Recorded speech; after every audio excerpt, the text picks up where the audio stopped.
I believe now we have the budget engagement process. Dr. Williams, would you like us to take a 5-minute break or just proceed with the agenda? Let me ask the board members if they want to move forward with the presentation or take a break. What's your preference? Should we go forward? Go forward. Megan? Sure. Juan? Yes. Diana? Yes. All right. Go ahead, Jill. Let's move forward.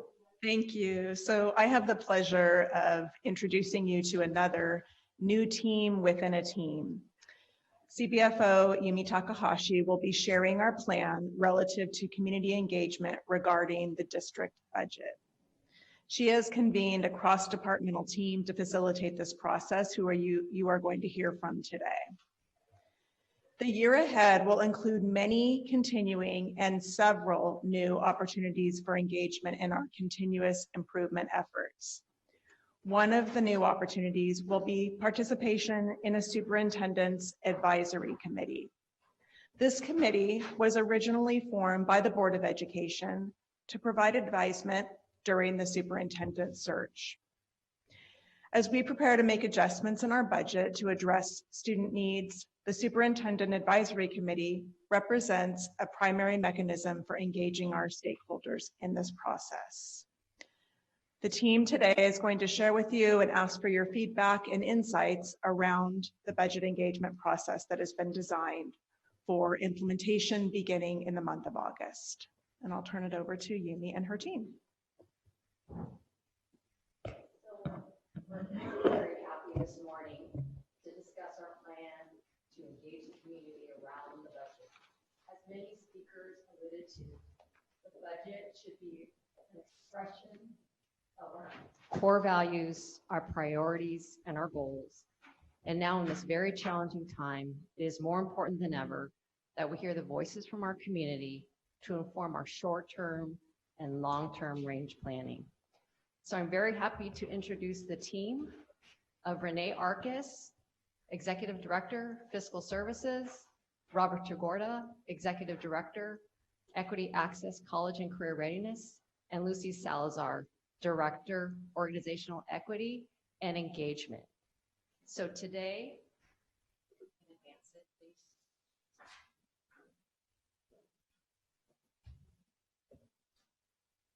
We will present an update regarding the state of the budget. We'll discuss how this current process leverages recent stakeholder engagement efforts. We will describe this engagement process as well as ask for your feedback and input into the process. So when Renee's ready, I will hand it over to her.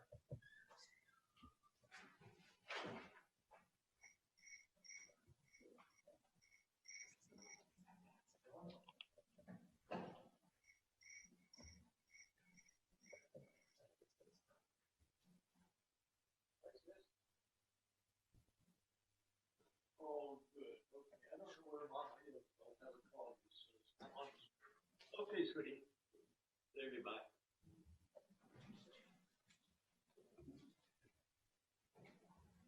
Thank you very much, Yumi. The first thing I want to start with is a little reminder about where we are in the budgeting and financial reporting process. It was just several weeks ago in the middle of June that we adopted our LBUSD budget for the school year 2020-21. Leading shortly thereafter, in late June, the state adopted its budget, and now we're heading into the July, August, September timeframe of any changes that we expect the state to make. We did have some changes with the original state budget, and we are anticipating some additional changes from the state sometime in the August round. The good news is that our adopted budget included all of our operational needs for salaries and benefits and other operational needs to run the 2021 school year.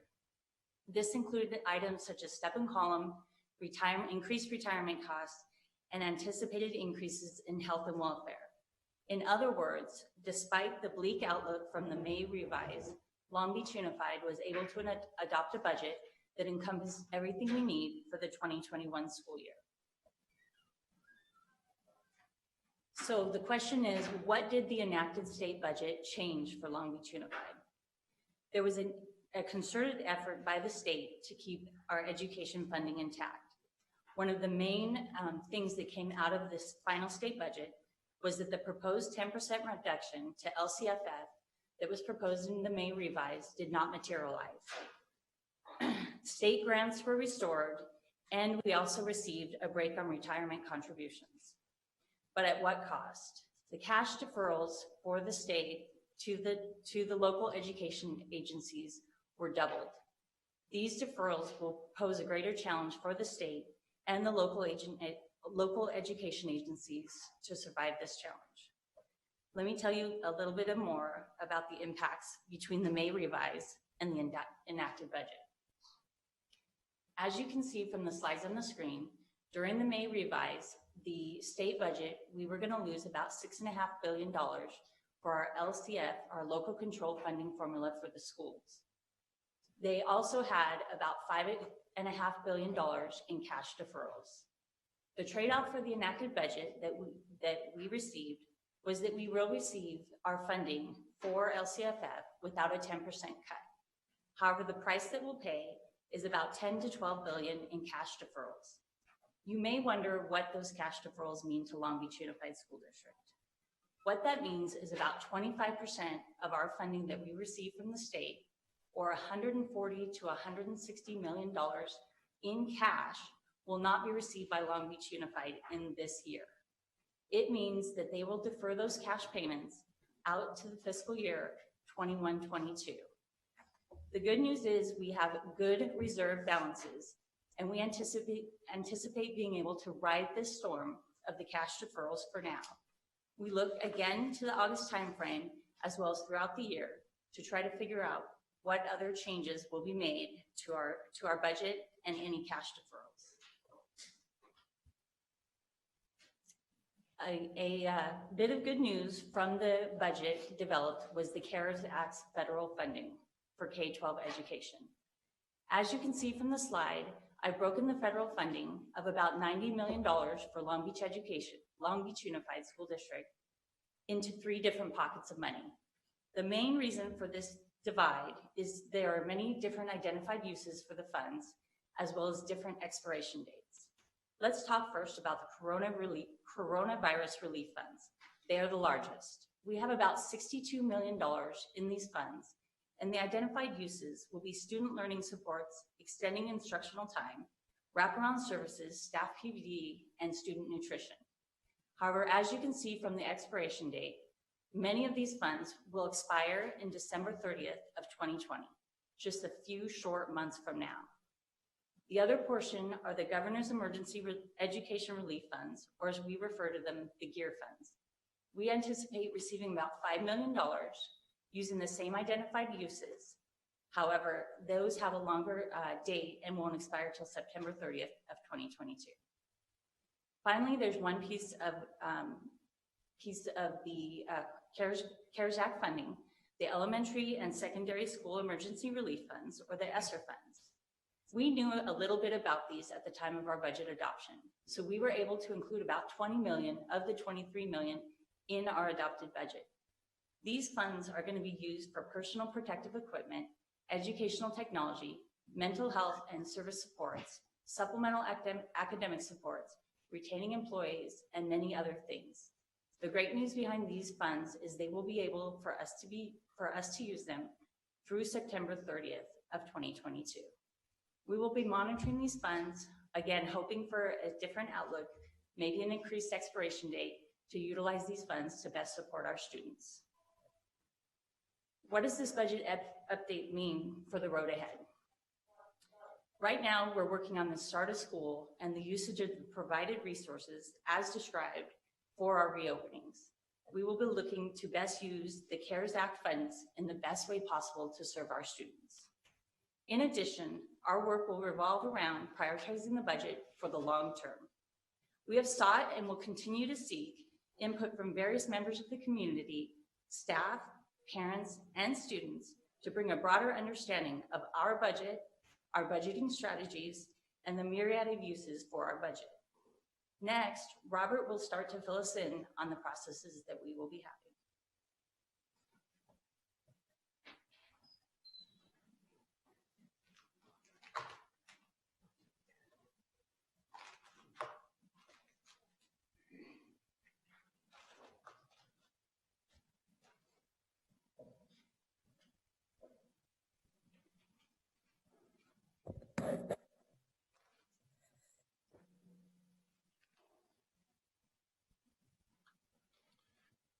Good morning. To ensure that our road ahead is clear and in service to our community, we've outlined a stakeholder engagement process that's integrated with our budget planning. My colleague, Dr. Lucy Salazar, after me, will detail what this process will look like over the next few months. But in the ensuing slides, I want to provide the foundation upon which that process will be built. It's part of our district's ongoing efforts to solicit feedback from our community, which has allowed us to learn the general views of our students, parents, staff, and many others. In fact, as you can see in this slide, which provides a timeline just from the past 6 months alone, we've had 3 major projects, including 2 district-wide surveys just last month. And that's on top of the surveys that have been deployed to students, teachers, and parents regarding our SEAL program and other programs that have recently been experienced by our stakeholders. It's a quick overview of these 3 major projects. Going back to late January, early February, we launched a thought exchange, or a platform that aggregates written stakeholder comments. It was paired with a Saturday community forum at Cabrillo High School on the local control and accountability plan. And though it came before the pandemic, many of the sentiments that we've seen since were already evident even back then. Second, you could see the K-12 distance home learning survey, which was provided in summary form by Dr. Christy Kale in a report last month. This served to collect stakeholder feedback on distance and home learning experiences from students, parents, and teachers, totaling several thousand participation responses. And then lastly, we rolled out a family needs survey immediately after the K-12 distance and home learning survey. This was in collaboration with community groups, including Californians for Justice, Public Advocates, and Children's Defense Fund California. They helped to develop the questions and design the way that we would roll out this particular survey tool to our stakeholders. And though it followed the K-12 distance home learning survey immediately thereafter, that garnered an additional close to 7,000 responses from students and parents, specifically focusing on the needs of our families, a large percentage of which were from vulnerable groups and others who have tremendous needs. Altogether, these responses that we collected total over 45,000 just from the past half year. And it provided us with the themes that we will explore further with the budget engagement process, some of which are already being addressed by our reopening plan, but will give us a way to move forward with continued engagement of our stakeholders as we specifically focus on the budget.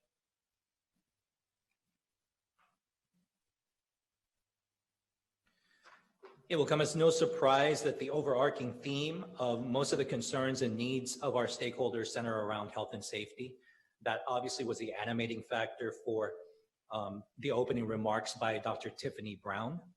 I won't belabor these points because you've seen these statistics on many other occasions, but I am summarizing it in this particular document to showcase how these various surveys and stakeholder engagement efforts are in alignment and providing us with consistent patterns in terms of what people are prioritizing. But I will dive much deeper into the far right column, which is the LBUSD Family Needs Survey, since that's the one that we are only introducing at this particular point in time. And you'll note here that as it relates to health and safety concerns, 26% of parents describe that particular issue as their greatest concern. That should come as no surprise to us. This was all in written comments provided to us in this particular survey that we developed with our community collaborators. Within the health and safety theme, which animates the work we'll be doing with stakeholders, there are three particular themes that have come forward as important priorities. And again, these have been covered in extensive detail by our executive staff in the reopening plan presentation, but I wanted to highlight them here again so that it provides a foundation for our stakeholders as well moving forward. Academic supports was another really critical issue. It ranked first among parents in terms of needed support for students to catch up academically. 63% of parent responses in the LBUSD Family Needs Survey indicated the desire for opportunities to review what was covered during home learning. That's obviously a reference to learning loss, and it was something that Dr. Christy Kale described in great detail in her presentation.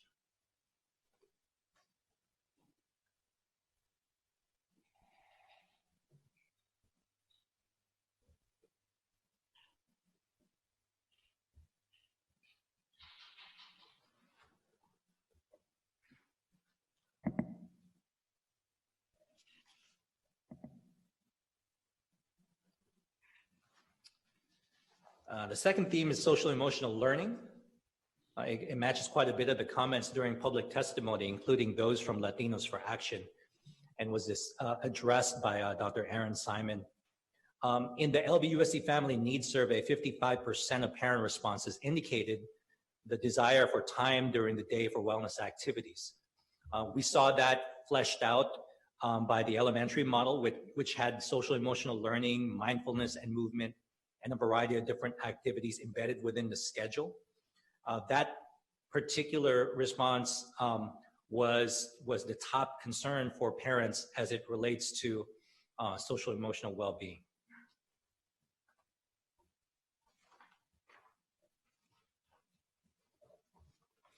And then the last theme before I turn it over to Dr. Salazar, student engagement and motivation. 80% of students described lack of socialization, engagement, and motivation as their greatest concern. That should come as no surprise to us because that's been an ongoing remark that has persisted throughout most of the comments we've received from the public. A lot of the details in the comments as we reviewed them from that survey were addressed by the plan for middle schools and K-8s, where they talked about technology essentials and the use of interactive apps as resources for support pedagogical best practices, engagement, motivation, connection being one of the animating factors for those issues. So in totality, when we look at all of the surveys that we've deployed over the past half year, clear themes have emerged, much of which have already been addressed and are being addressed by the reopening plan, but also laying a foundation for us for greater engagement moving forward, which Dr. Salazar will describe for us now.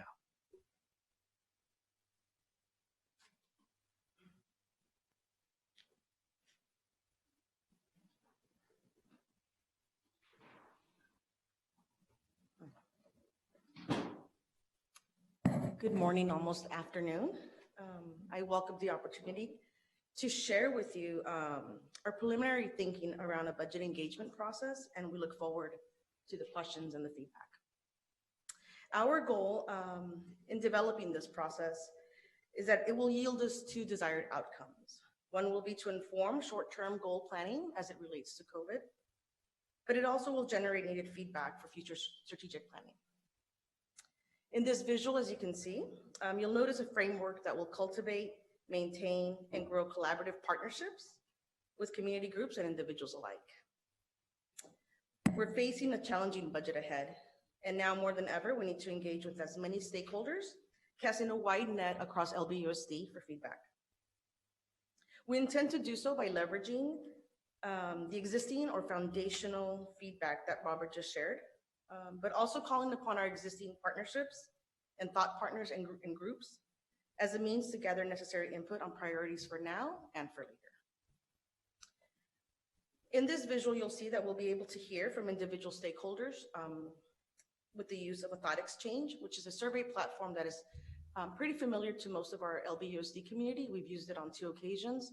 We've used it for feedback on LCAP, but more recently, we used it during our superintendent search.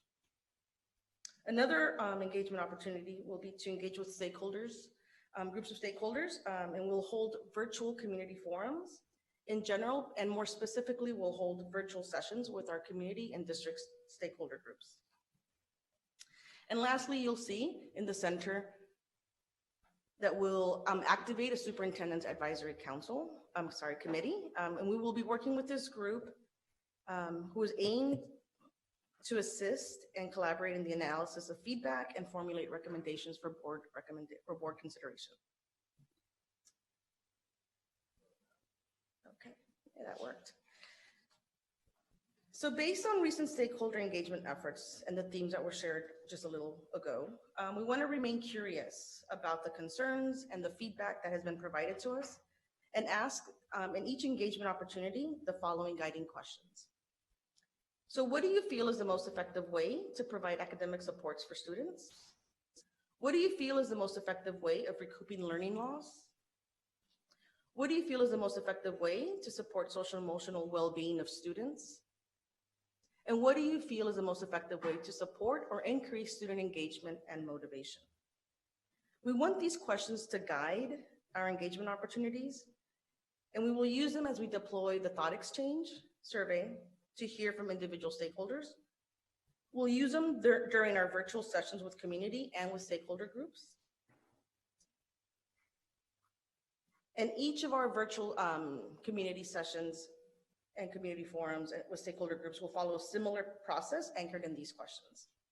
These questions, again, came from the feedback we've already received, and we want to build upon that knowledge, and we want to make sure that we are hearing from our community stakeholders. Of course, we will use interpreters and provide translations in all our LBUSD community languages. But one very important element to the entire process will begin soon by activating the Superintendent's Advisory Committee. The budget engagement process will, quote unquote, kick off and cycle back through this advisory group throughout the process for months to come. And data will be looked at, will be considered constantly and continuously. So in essence, the Superintendent's Advisory Committee will compile, analyze community feedback and input to generate recommendations. As a reminder, we have existing stakeholder groups that we look forward to engaging in this process with. On this slide, you can see who our district and community stakeholder groups are. They are DCAC, the District Community and Advisory Committee, the District English Learner Advisory Committee, DLAC, Californians for Justice, Coalition of Involved African American Parents, our Kamai Parent Association, our Long Beach Council PTA members, the National Association for the Advancement of Colored People, NAACP, Pacific Islanders Education Voyage, Special Education Community Advisory Council, CAC, Superintendent Student Advisory Group, Superintendent's Parent Forum, and the LGBTQ Center for Long Beach, known as the Center. I also wanted to share with you our thinking around the Superintendent's Advisory Committee members. We have a total of 22 members. Many of these will seem familiar, as many of them participated in the superintendent search. But of note will be number 3, that says District Board Representative. We would like to have our board members the opportunity to select from each of their trustee areas a representative to serve on the Superintendent's Advisory Committee. As well as number 16, we're very excited to include student voice in our Student Advisory Committee by including one of our students from Superintendent's Student Advisory Council.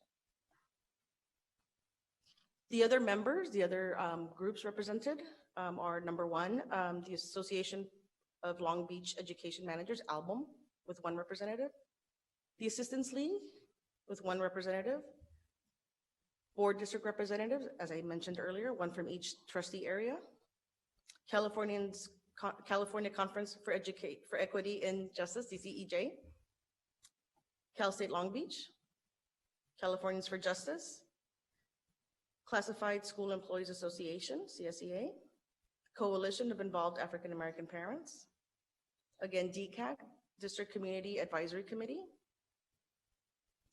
District English Learner Advisory Committee, DLAC, Kamai Parents Association, Long Beach Council PTA, the National Association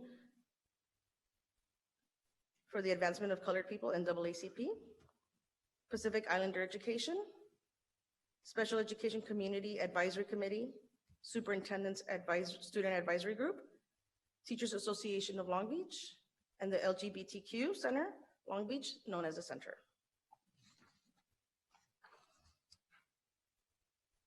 Oops, sorry.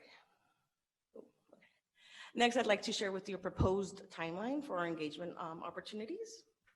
As I mentioned earlier, one of the first things that will begin our budget engagement opportunities will be the activation of the Superintendent's Advisory Committee in mid-August. About the same time, running through till about mid-October, we will deploy the thought exchange, again, with those 4 guiding questions. In mid-September through October, we'll begin to hold virtually community forums, as well as sessions with our district and community stakeholder groups. And then again, circling back by convening the Superintendent's Advisory Committee so that there is an opportunity to collaborate, analyze, and discuss community input thus far, and again, generate some recommendations. So that for now will be what we are proposing for today as our community engagement process for the budget. We want to thank you. I want to thank all my colleagues that I collaborated with, but we'd like to open it back and we'll start sharing my screen so that we can take questions and feedback. Hi. Thank you, Lucy, for that presentation. Open it up for any questions. Anyone? Well, if I may, I would like to thank our staff, Dr. Baker, for the prodigious amount of work and preparation they're doing. I was particularly struck, however, with the statistic that 42% of our students frequently feel unmotivated. That can only increase with this distance learning that we have to take a part of. Looking back, Felton, you know, I remember in 2004 when we attended the Broad Institute for board members, we were impressed to come up with our values and our beliefs. Right. And foremost among them was that the most important thing that happens in our district happens between teachers and their students. Again, in this distance learning, I hope that we can somehow accommodate the act of a teacher personalizing one-on-one with each one of his or her students in a supportive manner so that we can attack that unmotivated statistic that is so daunting. Thanks, Milton. Thank you, John. Dr. Benitez. Yes, thank you. And I also appreciate our reaffirmation to our community engagement values and efforts. So thank you for the explicit and concrete thinking. I do have 2 thoughts, and it's centered around our earlier conversation around those students that we haven't been able to reach, that are our most vulnerable. I'm just wondering about those parents in this case that haven't, been able to respond to the surveys or to the thought exchange opportunities that we have, to our forums. You know, I'm thinking about those parents in particular, our second language parents, our parents that may not have access to email or to social media. So I know we do a lot to send information out and to provide information on our social media outlets. And I don't have an answer for it, but I would love, whether it's this reactivation of the Superintendent's Advisory Committee or one of the other groups, if we could sort of prioritize that as a, how do we get to parents that either haven't been able to or don't know about some of our parent engagement activities. And 2 things that stand out for me are the response rates from our previous two, not the last one that was just shared with us today, but just the disparate response rates from certain geographies in our district and from certain of our racial ethnic groups, right? That we do have a gap in terms of response. So I'd like to highlight that. And then the second one is, it's awesome that we are sort of rethinking through our community engagement.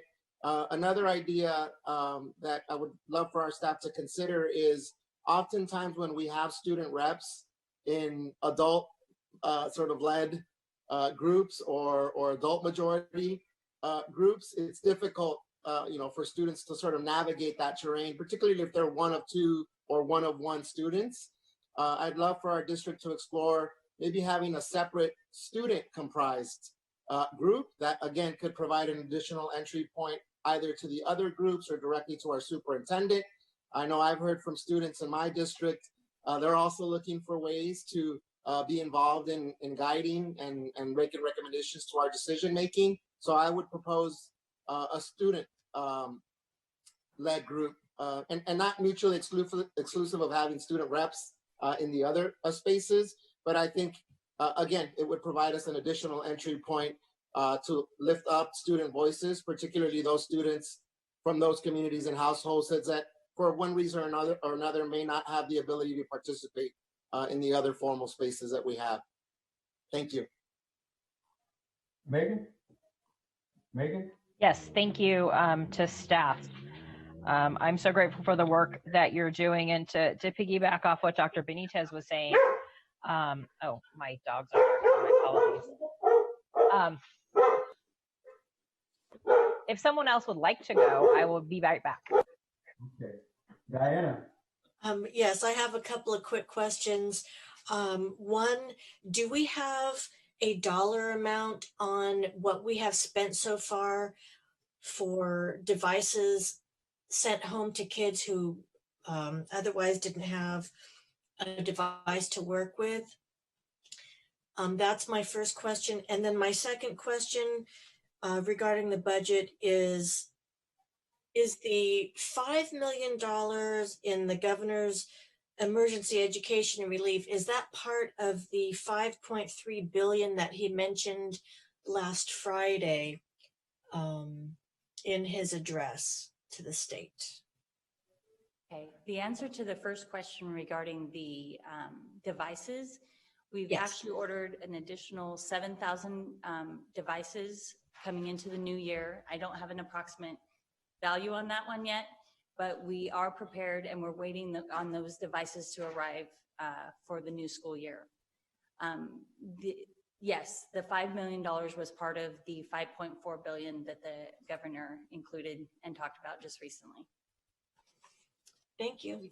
We did a distribution in the spring of about 10,000 Chromebooks of about value of about $200 a piece. Most of those devices are still with our students, so they could continue with the devices over the summer.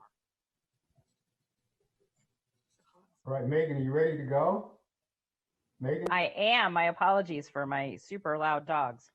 I think I just had a question regarding, like Dr. Benitez said, making sure we're reaching those families that might not have access to technology in some space. And whether that's utilizing community groups that we know are doing some on-the-ground work with them already, providing written forms or just a simple email address, or partnering with them, I don't know, even giving a piece of technology to different community groups. I know we've talked about that in the past, or working with the library to ensure that we're really getting to those folks who don't have access that we might assume that they have access. I'm grateful for the opportunity to choose someone representative of each district on the committee. I'm really thankful for you adding that.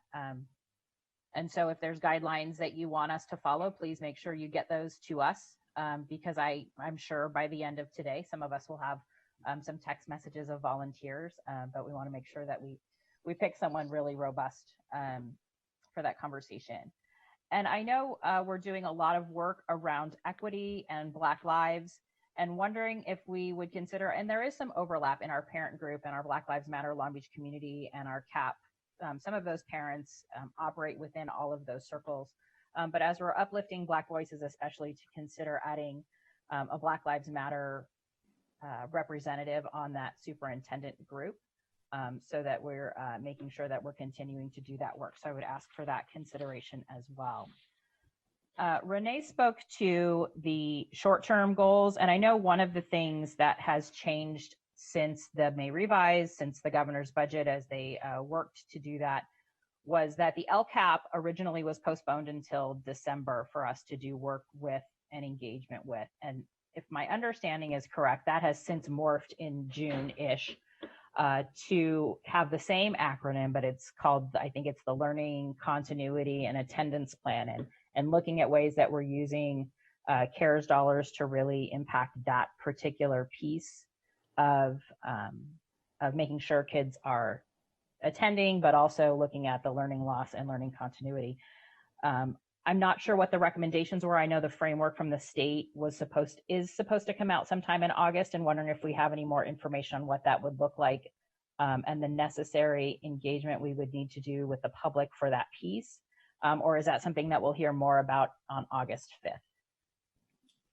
So Robert's in the room and he'll come and do a brief update on that. I do want to acknowledge that this plan that has been presented far exceeds the requirements that are existing right now. Okay. That's Thank correct. you. As Mrs. Kerr mentioned, originally the LCAP, the Local Control and Accountability Plan, had been moved to December 15. That particular LCAP, the Local Control and Accountability Plan, has since moved to next June 30th, back to its normal timeline. But in its place, there is also now another plan that needs to be put forward with board approval. That's due September 30th to the Los Angeles County Office of Education. And that will address basically our reopening plan. So if you want to think about the learning continuity and attendance plan, that is what we call the reopening plan here in our district. That helps to address what we're going to do in this upcoming school year, particularly with the dollars that Renee had described for us would be available for our district. The requirements, as Dr. Baker mentioned, for stakeholder engagement are similar to what the normal LCAP would be, except that by utilizing the budget engagement stakeholder plan that Dr. Salazar described, we're going above and beyond what the requirements are for us. So you can imagine that as we go through with that timeline that had been laid out by Dr. Salazar, we will be meeting the requirements of the learning continuity and attendance plan as well. Great, thank you. I appreciate that clarification. Dr. Benitez. Yeah, just really quickly, and I agree with Board Member Kerr. I'd like to see if we can add a space or two for those groups like Black Lives Matters that haven't been able to participate in the superintendent's committee or any of the other groups. My question is more around, and Mr. Tagorda had a slide up. If someone could remind me when the next opportunity for community input or engagement is, just so that we can start making our community members aware of either an upcoming forum or thought exchange, or I just, if someone could help remind us when that next opportunity formally for community engagement is. So very soon, we're going to share through our social media and all our media channels a more specific date for the timeline. But the first step, or what launches the engagement process, will be the activation of the Superintendent's Advisory Committee. Shortly following that also will be the start of the thought exchange survey. And then looking more into mid-September into October will be the beginning of our community forums held virtually, as well as our sessions with our district and community stakeholder groups. So you can expect that very soon. You'll get some actual dates. Right now we are working on calendaring the dates, but we have the target dates set for mid-August for the activation of the Superintendent's Advisory Committee, as well as a thought exchange deployment. Thank you, Ms. Salazar. So mid-August, right, with a date to be determined. Thank you. I want to, time to close this down, but I want to thank all the folks that presented and provided information on the kinds of restructuring we have to do as a board to educate our kids. I know it's a step-by-step process and pretty much regulated by the virus that dictates how we should move forward. And I think listening to the presentations today, we're all trying to get on top of this. Really appreciate all the information that was shared with us today through this process. Unless there aren't any more questions from our board, we will adjourn. Any other questions, folks? Again, thank you one and all for providing information on this very important occasion. We really appreciate it.